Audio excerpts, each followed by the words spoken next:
Microsoft!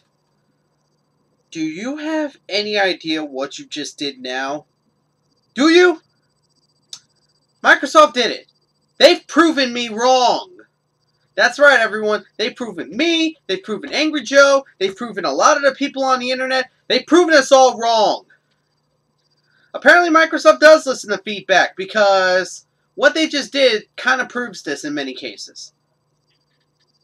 I'm Keen947, aka Wolfkeen, and welcome to another edition of a Wolf's Word Special. Another part for Xbox One. I know, this is my third video talking about Xbox One, but this one actually has some good news for a change, instead of just, talking about all the BS that Microsoft has swirling around the Xbox One. So here it is, guys. I was surfing through the internet, and then, I got a post through the True Gamer page and a couple of other people, and they told me what Microsoft was doing. We didn't know if this was for real. And I have the news post right in front of me. It says right here, your feedback matters. Update on Xbox One. It seems like that they've decided to change some of their policies early. It says, so today I am announcing the following changes to Xbox One, how you can play, share, lend, and resell your games exactly as you do today on Xbox 360. Which means that they're going back to the way the Xbox 360 was. That, you could buy, you could sell your games, you can give your games to your friends, you can lend your games to your friends, you can rent games if if you have GameFly or Redbox or something like that. So basically, they're telling us that we can buy, sell, and trade used games. That's one of them. It says trade in, lend, resell, gift, and rent disc-based games just like you do today. There will be no limitations to using and sharing games. It will work just like it does on 360.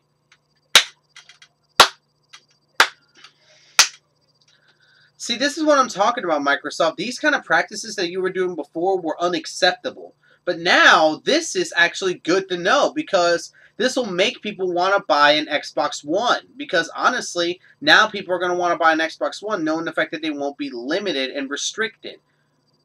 The last thing that they talked about was an internet connection will not be required to play offline Xbox One games. After a one-time system setup with new Xbox One, you can play any disc-based game without ever connecting once again.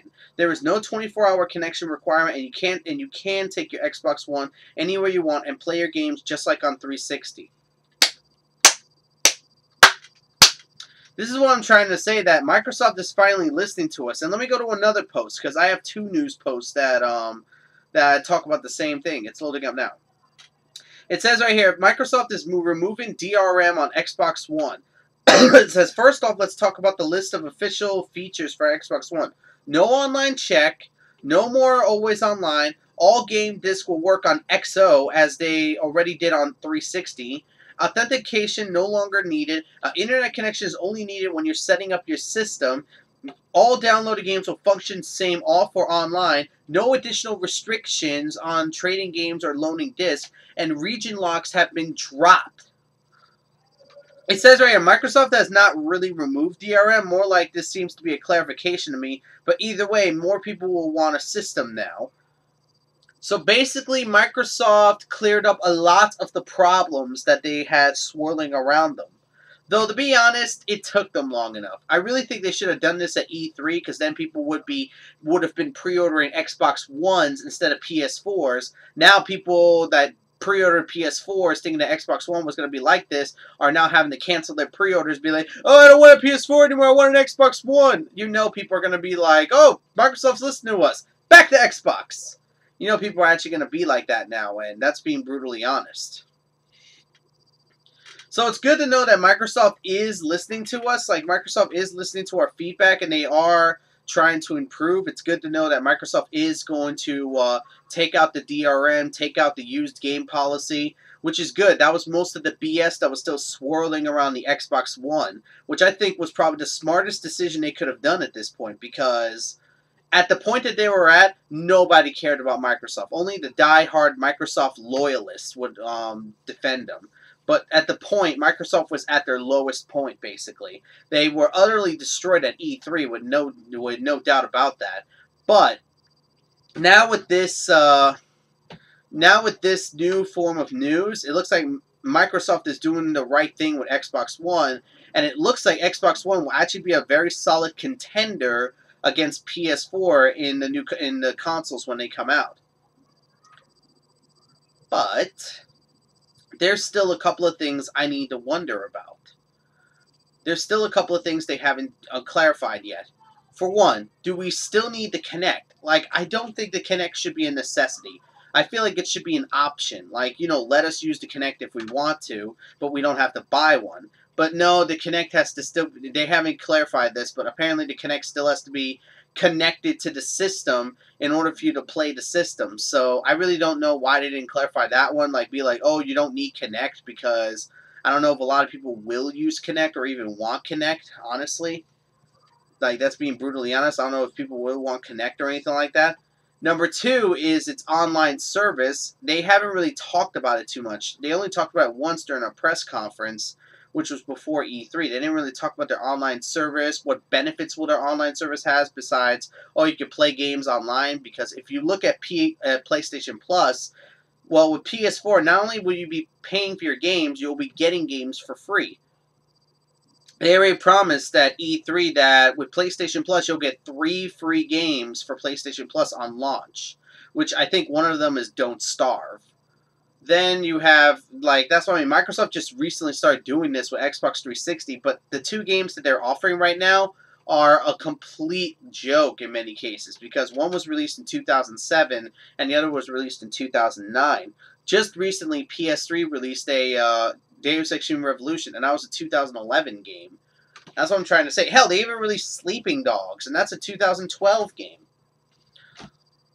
That's what I'm trying to say. I think Microsoft should step up a little bit and actually, you know, give, you know, good games that we want to play for free. Maybe a couple of sports games for free, like last year's sports game. Like, give us last year's sports game for free on Xbox 360. So this way, you know, if we can't get the newest one, we can at least get last year's sports game.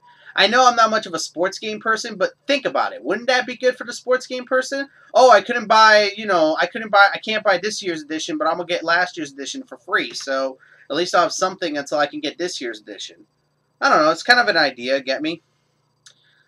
It's kind of an idea. Get me? What about for shooters? Oh, how about a couple like Crysis or something like that? Or Bioshock. Get me? What about Bioshock, you know, for free on Xbox or something like that? You know, certain games like that, that would be cool for Xbox to have for free. And the price range is still pretty high. I mean, $500 is a pretty steep price to be paying for a console like this. Like, I'm not saying Xbox One is bad anymore. No, I think they've actually redeemed themselves in my eyes. Remember what I said in my past video? Well, you know what? Flashback to my last video. The only thing you could do to recover this is to take out the always online DRM. If you take out the always online DRM, if you take out the used game policy, allowing us to lend our games to people, allowing us to buy and play used games on our consoles, if you take out all the BS that's been swirling around the Xbox One, you take all that out, you'll have my respect again. And the respect of every other hardcore gamer out there. See, this is what I mean. Like, if they did all, and like I said, if they did all of this, I would be okay with it. So, they got some respect back in my eyes for actually getting rid of some of this stuff. But Microsoft, if you put it back in at the last second or keep it in secretly, you're going to lose a lot of respect again. And even more this time. So, Microsoft, don't do it. Make sure you stay true to your word and you actually stay true to the gamers. Because honestly, because of this, I may consider buying an Xbox One. Maybe I'll consider buying an Xbox One. Maybe I'll consider buying a PS4. Maybe I'll consider buying both.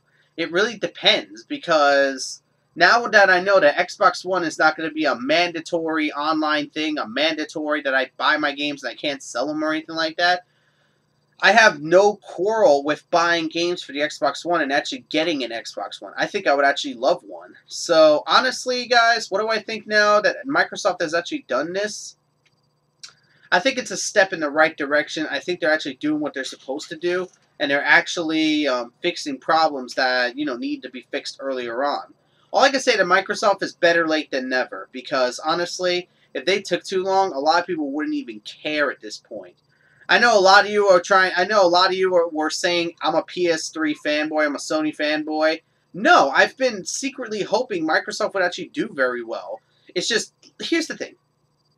I got my Xbox around 2000. I stopped playing Xbox in 2010. So I've been roughly playing Xbox for 10 years. I got PS3 because my mom already had a 360. So what's the point of getting two 360s in the house? But I digress.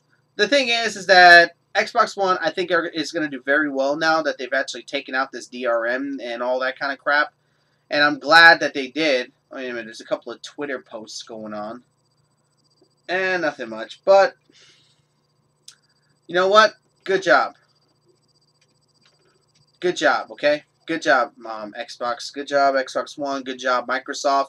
You're finally starting to listen to the gamers a little bit more, and you're finally starting to go on the right path, because now people won't be so hesitant on buying an Xbox One and having buyer's remorse. Just please don't make the Kinect a necessity, because I don't think any of us want another Kinect. I mean, where would you fit that Kinect? You know, most people who are gamers are going to be gaming in their room. So really, like, with the Kinect wouldn't be able to work in a small room, especially a small room like mine's. I wouldn't be able to have a Kinect in here and play Kinect games. I mean, I would need, like, the living room or something like that. So really, Microsoft, consider making the Kinect an option. Maybe lower the price to $400 if we don't want the Kinect, and then, you know, with the Kinect, it's $500. Get me? Because the PlayStation's camera is going to be optional. Why not make the Kinect optional? We don't need it. Honestly, we don't need to Kinect. And try to fix some of the other problems that you still have, like your Xbox Live Gold, try to fix your services and stuff like that. Just try to fix yourselves overall. Get me, Microsoft? You did a good job, you know, putting to rest some of the controversies, but there's still a couple more you still need to put to rest, which I really hope you do. So until next time, I'm Keen47, aka Wolfkeen, and this has been a Wolf's Word special. So until next time, take care.